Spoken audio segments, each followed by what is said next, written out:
Atopic keratoconjunctivitis, AKC. What's your next move?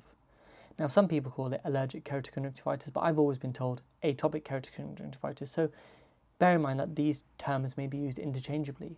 Now, you need to take a careful history because you need to identify whether or not there are any particular triggers for the condition, and therefore can you recommend avoidance or even testing of any of the exposure-related exacerbations that could be causing this problem. So ask the patient, do they have asthma? Do they have eczema? Do they have hay fever? Do they have a history of contact lens wear? Because the lack of contact lens wear helps you to differentiate AKC from GPC, which is giant papillary conjunctivitis. We want to do a full examination. In this case, we can see that there's a bit of a lipid keratopathy, so it's already quite a significant disease here.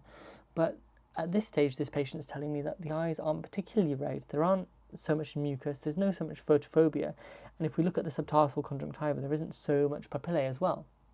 Now, you can actually see there's a bit of anterior subcapsular cataract there, so just that faint haze on the anterior capsule, you can tell that, and that's common in atopic disease like this.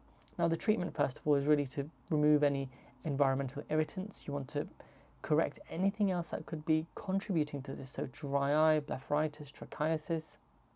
And then, first of all, topical medication, so topical antihistamines such as olopatadine, topical corticosteroids, so prednisolone 0.5%, hydrocortisone 0.335%, also known as Sostocort.